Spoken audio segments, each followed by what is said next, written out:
All right, we're gonna do this drywall patch, these 2 patches down here.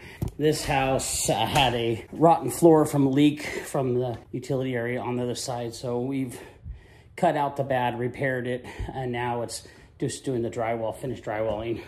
So here's our drywall patch, about 7 inches up. We got a baby bullnose. You can start by getting rid of all the loose stuff.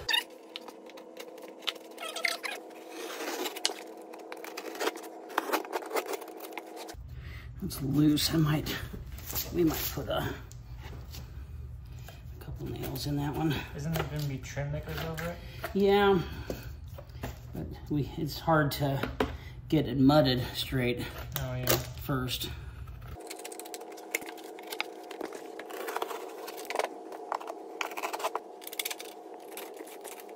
All right, this last little bit, then I'll have you go out and get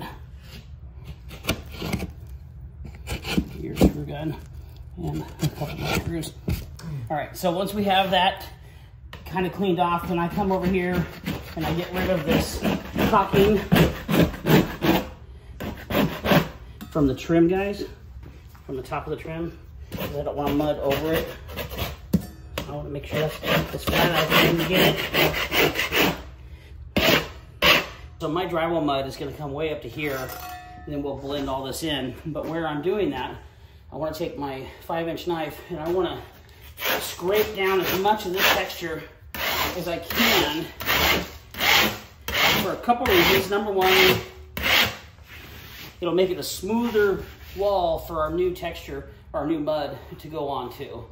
And we won't have quite so much chatter from the old texture. And I'm opening up the texture a little bit to allow for some better adhesion to the wall from the hot mud.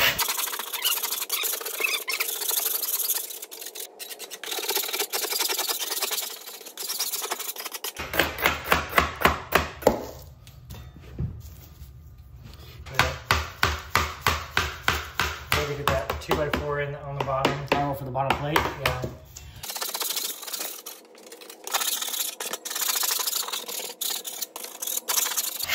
So the reason I'm going over here is because this is above the line, so we'll have to put a little bit of mud on that and texture it to make it blend.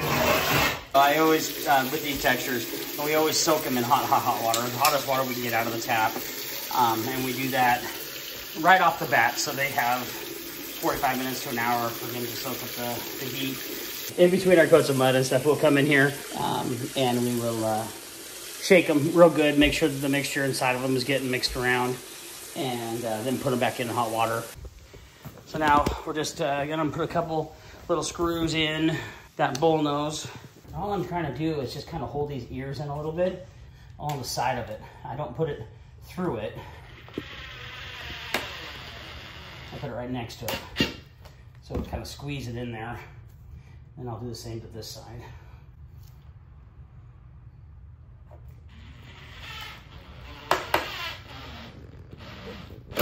And they don't have to be flush. They just have to make sure that they're below my knife. And they are, with no problem. I'll do a couple more.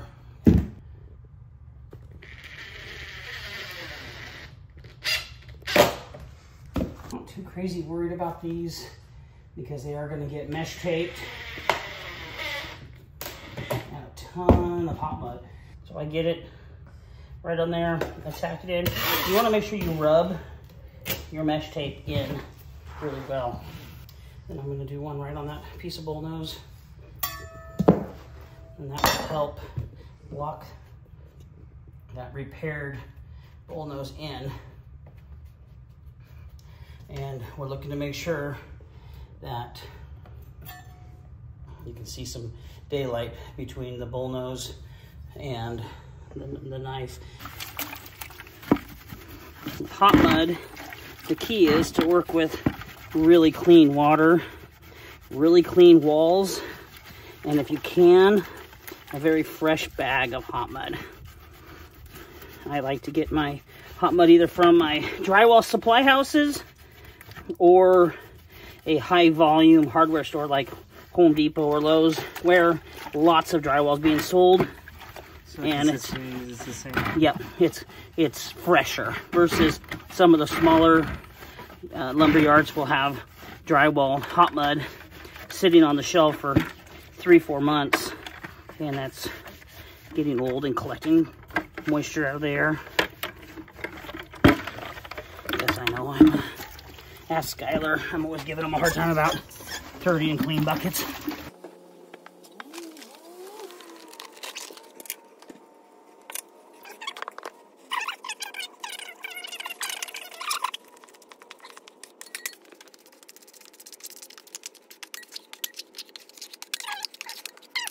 I work around it. All right, get the thick stuff out. I'm gonna press it really hard into those gaps. This doesn't have to look pretty, but you don't wanna shoot yourself in the foot either. And I'm pressing it onto the drywall as well. I don't know if that really helps that much onto the existing drywall, but some people swear by it, and I don't really see a reason that it would be bad.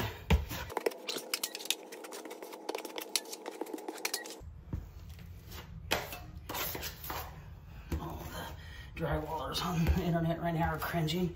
Look at how he's holding that knife. He's not doing it like a real drywaller.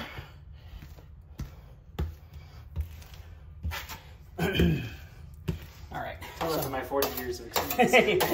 Not quite 40, but definitely pushing 30 years. All right. Okay, so now that we have our base coat of mud on there, now it's kind of, we're going to shape that mud into about a rough idea of what it's supposed to look like. We're gonna pinch our edge, make sure we always keep that edge tight because we don't want to have to wet sand that any more than we have to want to. Now it's just a matter of kind of floating it out. I'll find that booger that I just drug all the way across. Oh well, can't find it. Close enough.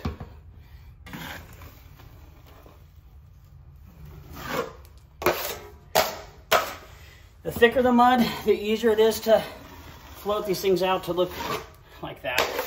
The thinner the mud, you could really fight that for lots and lots of different poles and angles.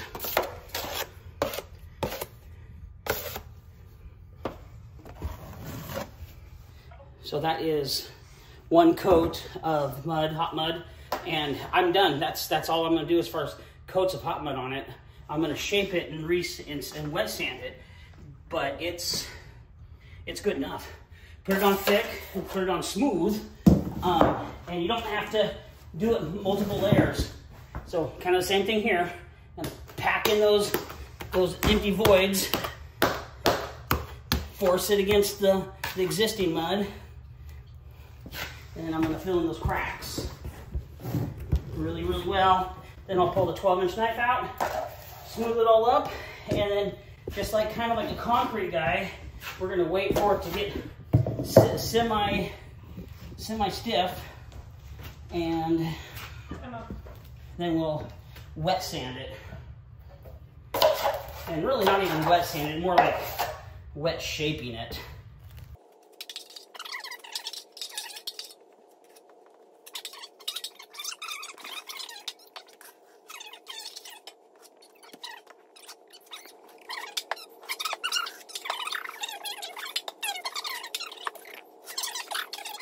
So I'm going to get a little bit of mud. You can see this corner. I can see a little bit more of that mesh tape than I want to. So I'm going to give it a little bit more mud.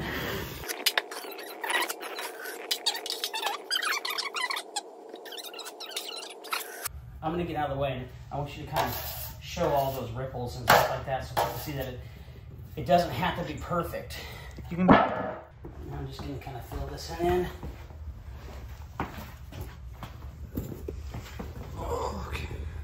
A little bit of mud on the edge, not much.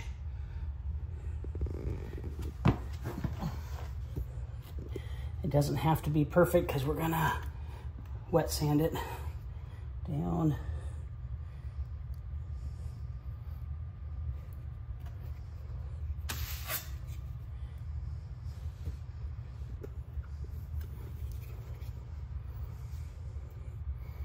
Okay, so we'll take these boogers out here and we're gonna just leave this one alone for about 5-10 minutes. We're gonna keep this mud that's right here on this knife. We're gonna keep this mud handy, and that will be our mud that we watch for. As this mud, as this mud starts to thicken up and not be quite so soft, that's when we'll start to mess with this a little bit. You wanna go get that selfie light? I don't know if it would work like that. I don't know, yeah.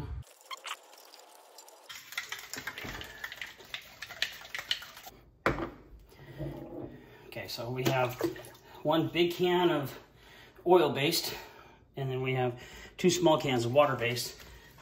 Another reason we have the 2 small cans is because Home Depot was out of the big ones. So in the Pacific Northwest, where we're out of, between Oregon and Washington and some parts of Idaho, a lot of places will just use spray texture through a machine.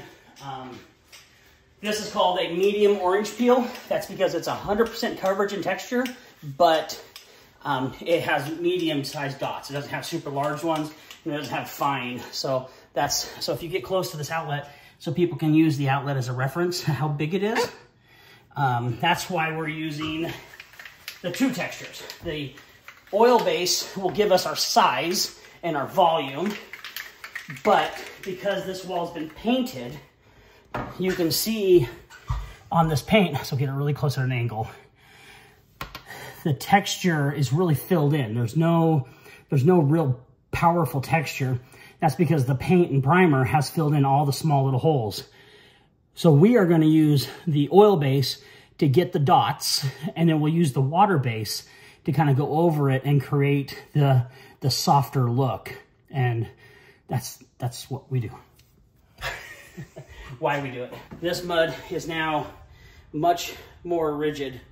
It's still not hard yet, but it's getting, and you can see some of the mud is either shrinking back or expanding depending on who you listen to.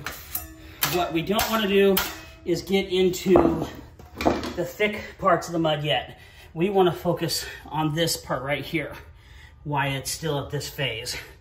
So we take our towel, get it mostly wringed out, not 100%, but mostly. We're gonna fold the towel in a way that we have some soft but semi-flat bristles going out there. And all we're gonna do is gently wipe away some of that mud. See the lines? You gotta be careful of the lines. And we're just gently wet sanding some of those edges. This is what most of us patch guys say when we say wet sanding.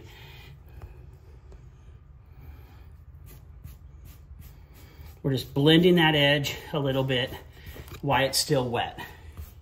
And what we're trying to do is we're trying to see where old texture and no texture, you have a really hard time defining where that starts and stops, where that mud starts and stops. We're looking to get rid of these hard stop lines from mud to texture. And that helps because remember we scraped in the very beginning, we got rid of some of those bigger dots off that existing mud.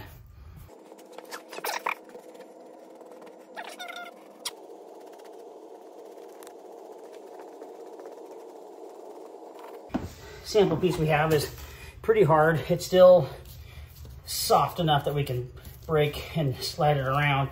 And that's kind of what we're looking for. So get our towel back out. So I can pretty much touch everything here. We want to be careful up here because that's where it's the thinnest and it's over painted surfaces. So we still want to be gentle and like right there the most all the way around. But down here, it's already pretty darn hard. So we're going to get pretty damp rag and we're going to get the whole thing kind of wet. And you can see how we can slowly start shaping that mud. And once we get it kind of wet,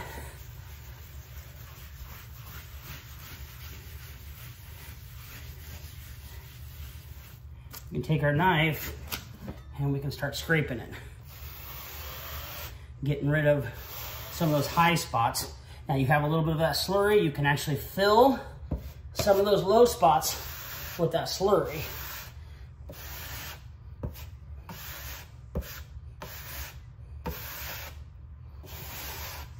Little spot right there.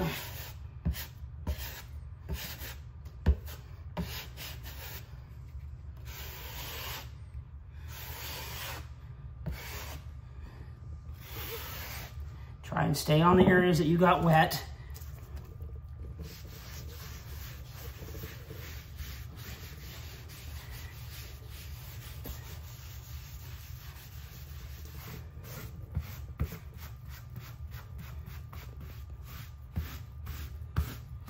Move some of that slurry up onto the old wall.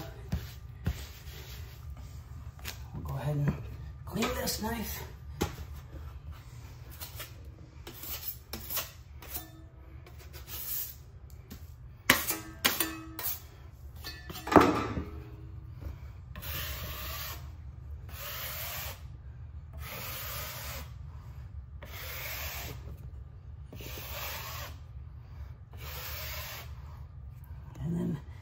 That area is pretty squared away.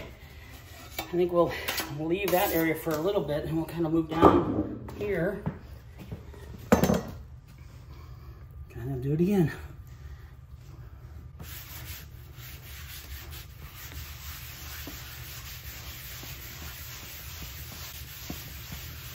Okay, you can start to see a little bit of mesh tape sticking out right there, so you got to be careful.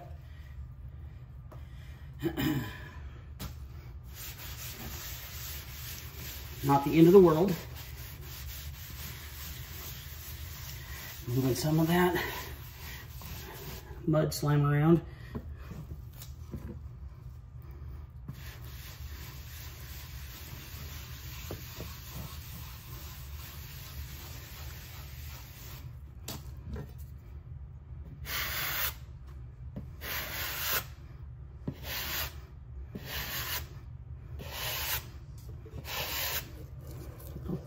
Hole right there, we'll fill it.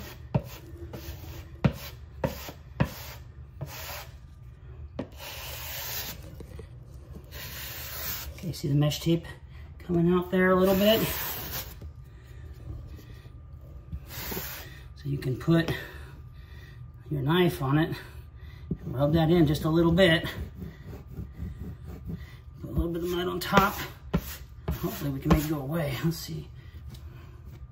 Change hands.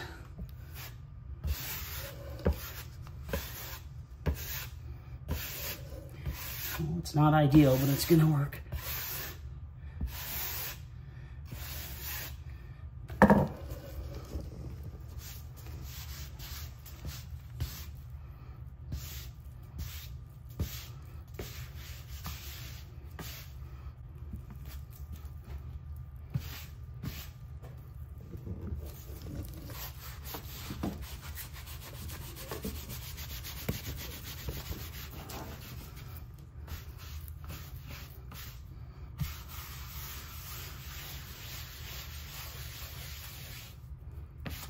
You can see where some of the mud let go right there.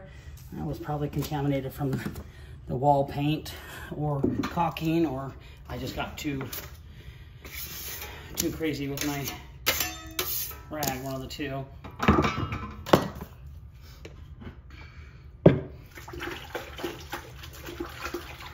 Clean the towel a little bit, get some more water on it.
I'm gonna.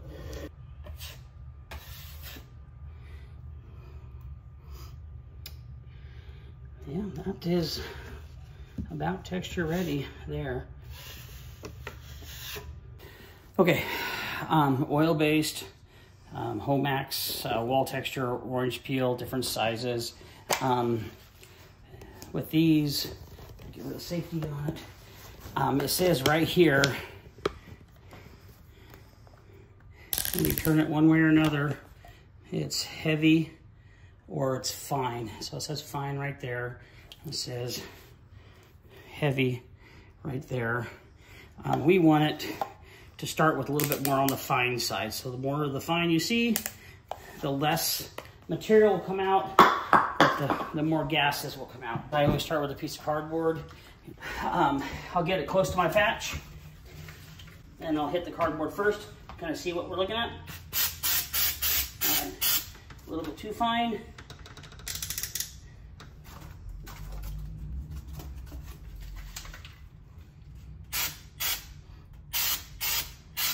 A little bit too fine still. All right, here we go. Well, that's what we're looking for, is those dots right there. There we go. We're looking to match those dots with these dots. So it's pretty darn close to the same size. All right, so we'll back up. And I'll start where I know the base trim is gonna cover. So I'll start low. Get those dots going. Then I'll work my way up. Just, my texture is gonna stop at my new mud line. I'm not gonna texture much up on the painted side. Now, that looks really big. Go and zoom in a little bit. But those will shrink back quite a bit. It looks even bigger on the camera. We'll take water droplet. Well, that's showing up pretty well on the camera. Is it? Yeah, the white up against the brown.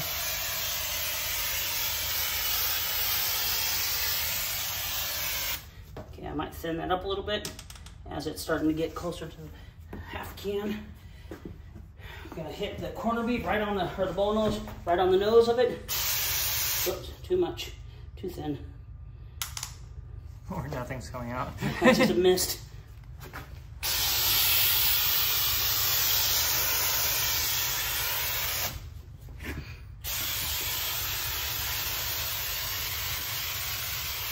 It's spinning and stuttering a little bit. It's getting close.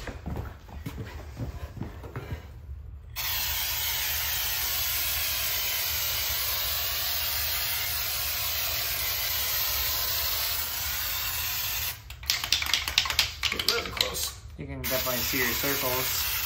Like that? You can definitely see your circles right there. Yeah, it'll be fine.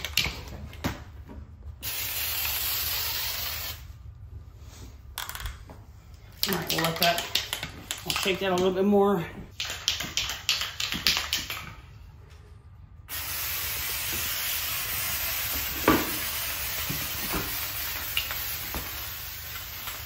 All right, that can is gone. Hopefully we got close enough. Now, just in the last minute, since we started spraying, maybe two, if you come back over here to the first size, that oil base has shrunk back quite a bit. Can you tell? A little bit. No, not a little bit, a lot. I'm gonna open some windows. Yeah, that oil-based stuff is Yeah. pretty strong smell.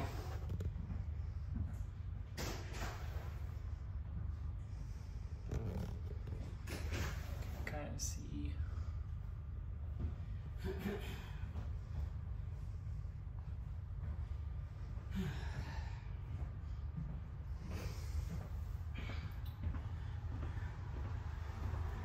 The water base, it shrinks back quite a bit. The oil base shrinks back, I'm guessing maybe 25%. And the water base will shrink back about half the spot on the cardboard. Ooh. Why is it blue? Because it's blue. It's because it's blue until it's dry. And then once it's dried, it's white. Or it's, yeah. Okay.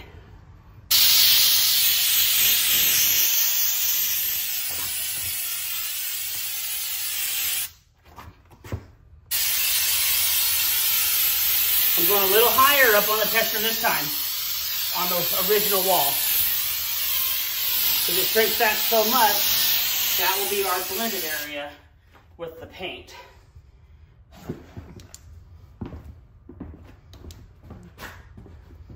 Now that's really blending together.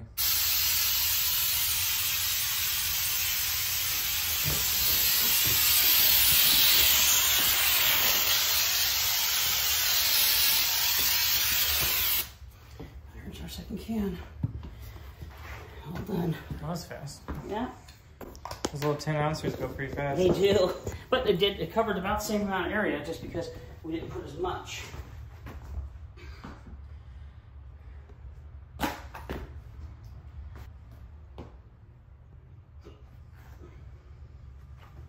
And they start to paint, I will encourage them to do a coat of primer right at this line and below.